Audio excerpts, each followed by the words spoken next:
Hi everyone, welcome back to my channel. If you are a lover of chana, also known as chickpeas, then let me show you how to prepare this delicious stewed chicken and chana recipe. Remember, for all the ingredients and measurements, it will be listed down below in the description box. Now here is what you will need for today's recipe.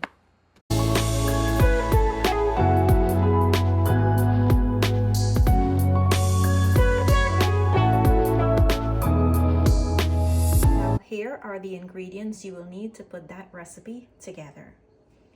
Here I have my chicken that I already washed and prepared. In my bowl here I have some scallions, onion, carrots, and one red chili. Here I have my chana, and you can use the fresh chana. You can boil it on the stove until it's nice and soft to the tenderness that you like, and you can go ahead and use that, but today I am taking the easy way out. In my small container here I have some ketchup, oil, sweet soy sauce, some green seasoning, and some Chinese sauce. In this little container here for dry ingredients I have some Accent chicken bouillon, and this is the chicken bouillon with the tomato in it. I have here some garlic, salt, paprika, black pepper, and adobo.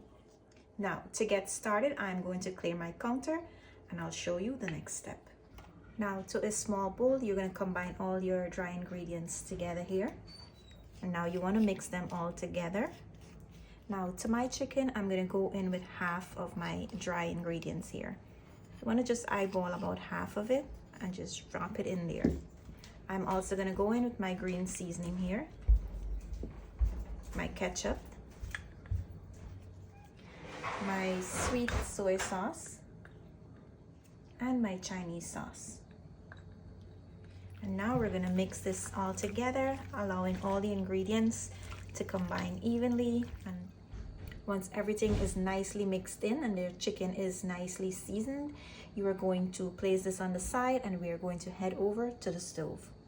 So guys, I have some water coming up to a boil and I'm gonna go in with my chana here.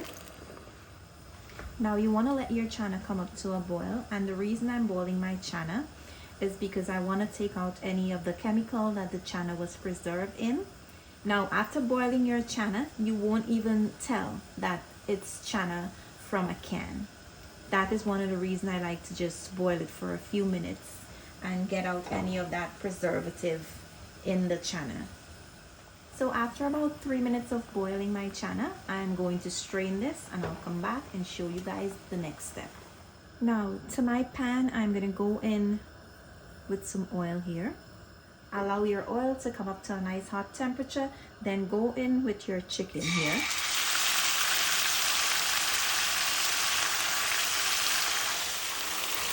You want to just mix now to make sure that everything is nicely combined, and we are going to allow that water that was released there, or any water that will be releasing, to dry out before we add any water to cook our chicken.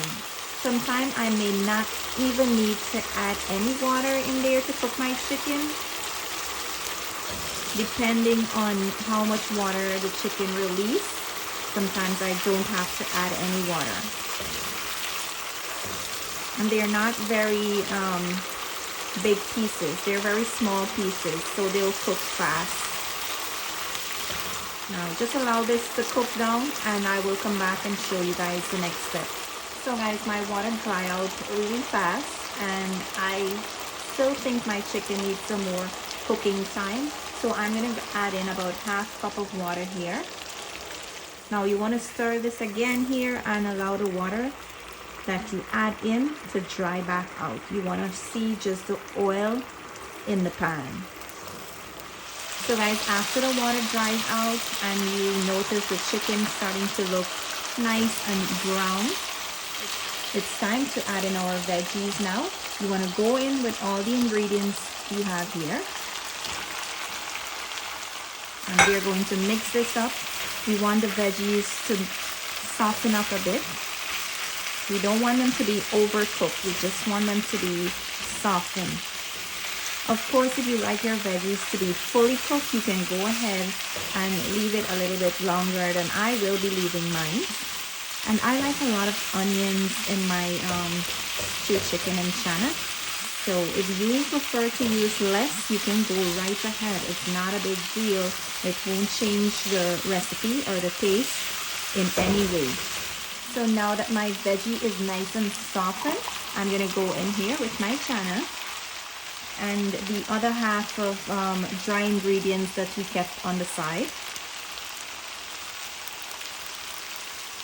And one ingredient I forgot to mention was a little bit of roasted jeera, also known as cumin. Now let's mix all this together and allow the chana to be coated evenly with the sauce from the chicken and everything else in the pan. Now once everything is nicely incorporated, you are going to allow this to cool down and it is ready to serve. Now I'm just going to allow this to cool down and I'll plate some of it up, get a nice thumbnail, and I'll show you guys the end result. Now here is the final result of my stewed chicken and chana recipe. Don't forget to like, comment, and subscribe to my channel if you haven't yet subscribed for more delicious recipe. As usual, I want to say thank you for watching. Goodbye, and I'll see you in my next video.